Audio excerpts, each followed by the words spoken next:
Miss Rand, you have said that your primary purpose in writing is to project the ideal man. For those who may not have read Atlas Shrugged and have not yet met Hank Rearden or John Galt, how would you describe the ideal man? Well, it actually took me about 700,000 words in Atlas Shrugged to describe him, so it's impossible to give a description, but I could tell you only the essential characteristics. Above everything else, a rational man. A rational man. Rational man, a man guided exclusively by reason, an independent man, and a man of great self-esteem. I would name these three as distinguishing characteristics, the essential ones of what I regard as an ideal man. So a rational man then would depend upon nothing except his own reason for determining his actions. Exactly. No belief in, or no belief in anything he couldn't see or touch. That isn't exactly the definition of reason. Yes, certainly no belief as faith, no faith in anything. But reason is the faculty which identifies and integrates the material provided by your senses. So you don't smell or touch with your reason. Yes, of course. That's the material which your reason integrates into concepts. And certainly an ideal man would never permit himself to act on the guidance of emotions or to act without knowing exactly what he's doing. If he's guided by reason, this will be the first two consequences. He will always know what he's doing and why, and he will not act blindly, and he would not act because he felt like it. To my ideal man and to me, this is one of the worst, most immoral actions that anyone can permit himself to say, I did it because I felt like it. It's quite all right to feel, but feelings are not tools of cognition. They are not guides to reality, and you keep your feelings to yourself. Feelings are the consequences of thought and action, not the primaries, well, not the guides. If I didn't do it because I felt like it, why did I do it? I did it because... Because you felt... Now you see how bad language is. Right. Because you concluded consciously that this is the right thing to do, right for whichever goal you're undertaking. You decide what you want rationally, and you choose rationally what steps you will take to pursue that goal. So that if you take a given action, you do it because you think it is right. Does man have, should he have any concern for other men? You say individual, you say... Concern is a very loose term. What would you mean by it? Well, certainly most of us are brought up by an ethic that says that we are our brother's keeper. I would say we most certainly are not, could not be, and should not attempt to be. The only concern men should have for other men is respect for their rights. A man should never expect another man to sacrifice for him, nor should he sacrifice himself for other men. He should respect the independence and the rights of others, and never take part in any form of enslavement, political enslavement. But outside of that, he's not responsible for other men and should never permit them to assume the role of responsibility for him. He should not submit to force nor exercise force. He should not ask others to live for his sake, nor should he ever live for the sake of others. He should treat others as traders. But that is, if two men agree on a given deal or they want to cooperate, that's fine. They trade value for value voluntarily, without sacrifice on either part. They both serve their rational self-interest if they deal with each other. If they don't want to deal with each other, they should not be forced to. And you place the emphasis upon rational and their rational self-interest. Oh, yes, certainly. I place that emphasis on everything. Yes. Because that which is proper for you on a rational basis cannot be proper for you on any other basis. And therefore, all your rights rest on your nature as a rational being. If you want to claim any kind of rights, you cannot claim them for your feelings, only for your mind. And the actions I regard as moral are only the ones based on rational goals and rational motives. The others are immoral in your philosophy? Totally immoral. You mean those, the actions that are not based upon reason? Yes. So that charity, in this sense, based upon emotion, would not be moral? Charity is a very marginal issue. One of my main tenets is that charity should never be a duty, and when you want to help someone else, it is proper, it's not evil, provided you do it on the basis of his value, because he's a good person who suffers through no fault of his own, because he's a friend of yours, because he's a victim of injustice. Those are all helping values. But never on, if you grant a man charity on the ground of his flaws, his not accidental misfortune, but a misfortune brought about by his own evil, then that kind of help I do regard as evil. How does the concept of love for one another, fit into this philosophy? Shall we start with romantic love, because I don't quite understand love romantic for love one certainly another. is a part of your novels. It's very romantic much a part love of the novel. I regard as the most properly selfish emotion there is. You fall in love with a person because you regard him or her as a value, and because they contribute to your personal happiness. Now, you couldn't fall in love with a person by saying, you mean nothing to me. I don't care whether you live or die, but you need me, and therefore I'm in love with you. If someone offered love of that kind, everyone would regard that as a deadly insult. That isn't love. Therefore, romantic love is a selfish emotion.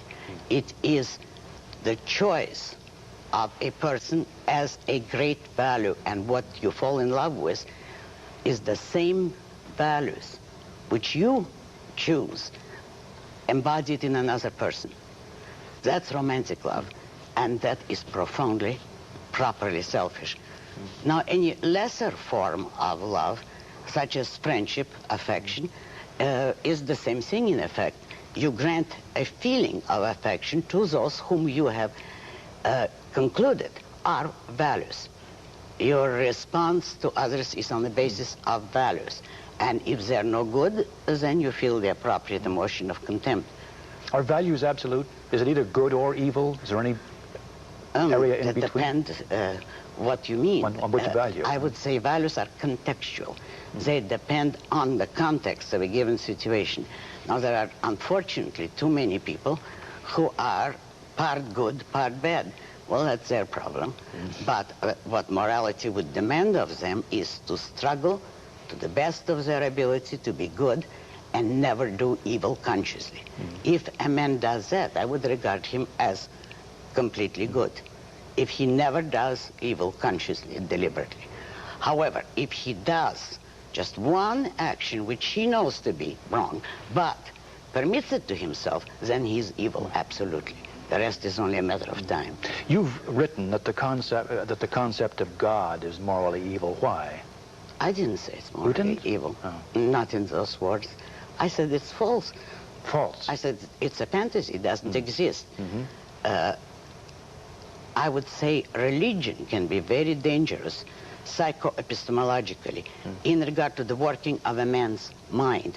Faith is dangerous because a man who permits himself to exempt some aspect of reality from reason and to believe in a God, even though he knows he has no reason to believe in a God, there is no evidence of a God's existence, that is the danger. Psychologically, that man is not going to be rational or will have a terrible conflict. Religion. It's wrong in that way. However, let me say, I certainly recognize anyone's right to have any religion they want to. Their legal right. Morally or philosophically, that's a different issue. For many people, religion is a way of explaining the mysteries of life, the unknown things. Do you recognize no mysteries? I don't believe that lack of knowledge is a license to start inventing fantasies. Man certainly is not omniscient, and I believe he should stay within that which he knows, act on his knowledge, and constantly try to expand his knowledge. It's not necessary to be omniscient. I don't think there are mysteries. It's a wrong term.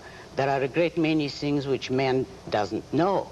And that's what the progress of science's knowledge is for, to learn more and more, but not to invent explanation for what you do not know. Ms. Rand, you're an atheist. Were you always an atheist? Did you grow up with religious training at all? Or No, I had practically no religious training. My parents were formally had a religion, but fortunately didn't impose it on me in any serious way. And I was about 13 when I decided I'm an atheist, and that was that. Was there anything that brought you to this? No, just simply thinking on the subject. And my main reason was that it is wrong to believe anything for which there is no evidence, and also the fact that I resent religious morality, which tells man that he's an inferior being. He's not. He is not. As far as he knows, he's the highest creation in civilization, or the highest being. And the idea of accepting on faith some ineffable being who is superior to you in every way, even though you cannot aspire to that perfection, that is just a formula for psychological inferiority complex, for self-abasement, and I saw no reason for men to accept it. That's as early as 13. Yes. I still think so, but I know it much more clearly now. What kind of education did you have as a young person? You grew up in what is now Leningrad, but then was St. Petersburg. Did you go to regular schools? Well, I had a regular equivalent of what here is called a high school. It was a gymnasium in Russia. And graduated from the University of Leningrad. What were your interests in those early years? Were they in literature, in writing? I had decided that I would be a writer at the age of 9. At 9? At 9. And therefore that was my one overriding interest. But I didn't major in literature in university. I knew that I would learn nothing in school. So that... You were determined, you knew that you would learn nothing. Yes. From what I had gathered about the kind of literary courses that were being given. So I majored in history because I wanted to know the history of mankind as a sort of broad frame of reference for my novels, for my future novels. Are there books or writers that influenced you in those formative years? Only one. One philosopher and one writer. As far as writers go, Victor Hugo, whom I discovered at 13, and that was the greatest literary experience I ever had. Incomparable and incommunicable. I admired him enormously. The sense of lives that he communicated, the glamour, the grandeur of men, was so high above anything I had encountered in any other books, and certainly in another universe as compared to the reality of Soviet Russia, that I, to this day, owe an enormous debt of gratitude to Victor Hugo. And it's from him, in effect, that I learned the art of the romantic novel in the serious sense of the word, the integration of plot, of action, with the theme and the philosophical meaning of a book. I don't agree with his philosophy, but I admire him as a writer tremendously.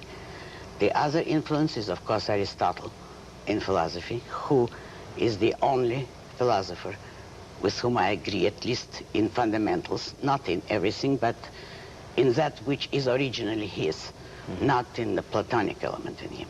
And that had a great deal of influence on my subsequent thinking, but those are the only two. Did you begin writing at the age of 9? I began slightly earlier, at about 8 and a half. I remember the first story I wrote was signed. It was my name and 8 and a half after it. But was it fiction? Fiction. It was a movie scenario. I was very impressed with screen, and I started writing screen stories. I attempted my first novel at the age of 16 in my first year in college, and gave it up because it was just, I was growing too fast. It became dated by the time I was in my second year. So that I didn't start writing professionally until I was in this country. When you began writing fiction, did you write within the framework of what you call romantic realism, the grandeur of man, what man could be? Always. Were you influenced at all by the Russian Revolution in this respect and living in a Soviet society? Not at all. Perhaps it might have helped me in the ideas I held long before, in realizing how evil the opposite of individualism Collectivism. really is. Yes. In grasping how bad collectivism is in concrete practice. That might have been a value, but it's a horrible kind of experience. And I would rather have arrived at the positive without encountering that negative, but I can proudly say it didn't affect me, it didn't change anything in my way of thinking, the kind of development I can now look back upon. I went to a Soviet university, which of course, apart from, there were still at that time some good professors who were actually teaching subjects, but there was also a great deal of propaganda, and it did not affect me in the least. For that, I'm very grateful to myself. You came to America when you were about 20 or 21 years old. That's right. And you went to Hollywood. Was this because of your interest in screenwriting? Yes, but not ultimately. I could barely speak English. I certainly couldn't write it. And it was, at that time, the day of the silent movies. So I had figured out that I could be able to write a scenario, but not yet dialogue. That's why I decided I would start with the screen. But my first ambition always was novels. You did earn your living in the early years in Hollywood in a variety of ways, I suppose. Oh, I had a bad struggle, yes. I had to hold odd jobs, and I even wait on tables. And the first day I tried it, I was fired right there. But the last job of that kind, I was there a whole week, so that I was learning. But it was the years of the Depression, you know, and it was very difficult. I held all kinds of jobs which were very, very boring, but I was able to write. Was that good for one's character, to have to suffer that way, to work as hard as you worked? No, I don't think so. I think the only good is later. It gives you a certain self-confidence if you can overcome it and rise above it. But as such, I don't think hardships are good for anyone. Our research indicated that you worked without pay for an architect, out of which you first began to write The Fountainhead, which of course deals with an architect. Is that the reason that you worked for the architect? As research for The Fountainhead, oh yes. And I had asked him for the job for that reason. And he knew it was for a novel, but no one else in the office knew it. This was not the first novel. This was the third novel by that time, was it not? Yes, my first novel was With a Living. An Anthem was a novelette.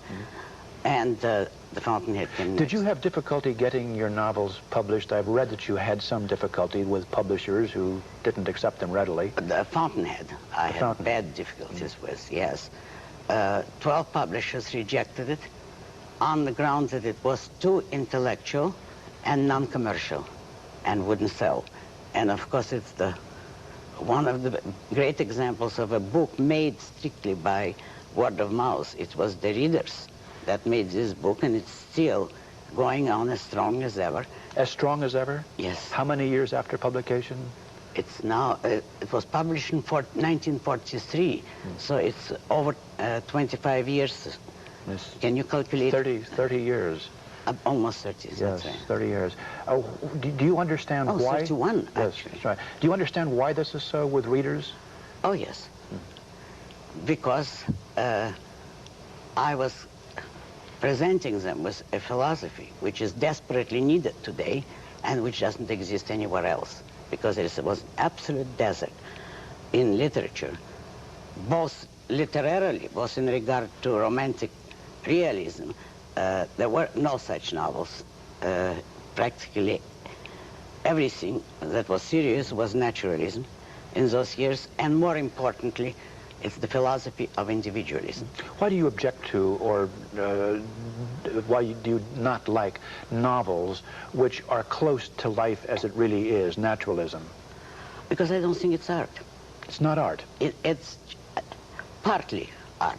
In other words, a naturalistic novel is an incomplete work of art. It has certain elements of art, such as characterization, or some of them have a good style. All that is artistic. But art primarily, and that I can prove philosophically, is a recreation of reality, not a photograph. Art is not journalism. It is a recreation of reality according to an author's metaphysical value judgments. Metaphysical Does that mean that meaning. you write only about what ought to be, not what is? Yes, but let me finish. I use the big word, so I want to be sure that the audience does understand me. By metaphysical, I mean the nature of reality as such, the nature of existence. It's his view of man and of the nature of existence that a writer or any artist really expresses in art. And romantic art presents to man what he might be and ought to be. That is, it presents an ideal and tells man this is the essential nature of man, and you as a human being can become that if you wish. So that art in that sense, romantic art, is model building. Not, however, and I emphasize that, not for the purpose of improving or teaching your something to your readers. Not teaching. Oh, not teaching. Art should never be didactic. That's a secondary issue. That's pure gravy. The primary purpose of art is contemplation for its own sake. So that the purpose here is for the reader to see what greatness man is capable of and to be inspired by that. So as I read Atlas Shrugged, then, and any one of the heroic characters, Hank Rearden or John Galt or Francisco, these give me a model of the kind of person I might be? If you wish, but that isn't my purpose in writing it. I see. My purpose is for you to look at those people and to enjoy the spectacle. As a secondary consequence, you might find yourself inspired. Yes. That's fine. But I want to give you that experience. And that's what I want to give myself. I write for the purpose of creating an ideal man in actions which you can respect and admire, and which you don't find too often in life. And you've said, yes, not and that today. that ideal man would be productive, and that to be productive is, most favorable environment is a laissez-faire capitalism without restraint upon him. Of course. So that you would oppose antitrust laws, income tax, all the restraints that are normally imposed? Oh, yes, certainly. Not normally. They're imposed abnormally. Abnormally, I see. But, yes, I would oppose all that. I believe in complete, laissez-faire, full, unregulated capitalism. Not mixed economy. What you have today is certainly not capitalism. But you have to leave man free to function. From what you say about art, I would judge you do not regard photography as art, since it records precisely what is there. How do you feel about abstract art? Do you mean non-objective? Non-objective, I yes. think it's less art than photography. I think it is an enormous fraud. Fraud? Yes. I don't think there's... it's impossible to discuss it seriously. It means nothing. It is nothing. The perpetrators claim that they don't know what they're doing, and I think they're right. I'm willing to take them at their word. They don't know what they're doing, and neither do we. And the ash can is the proper place for it. But I mean it seriously. Yes, I know you mean it seriously. I suspect many of those who've read your novels will wonder if you plan to write any more novels. Oh, yes. Yes, I'm under contract to write one, but I can't promise you when I will have it done. How many years did it take you to write Atlas Shrugged, which is an enormous volume? 13 years. But my next novel won't be that long. It won't? Oh, no. Atlas is just once in a lifetime.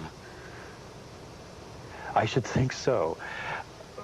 I want to return for just one moment to religion and to the ethic in which so many of us were raised. Of course, religion is used by some people as a way of facing the idea of the inevitability of death. How do you feel about that as an objectivist? That is, how do you feel about death? Is it... It doesn't concern me in the least because I won't be here to know it. Don't you see that death, the worst thing about death, and what I regard as the worst human tragedy, is to lose someone you love. That is terribly hard.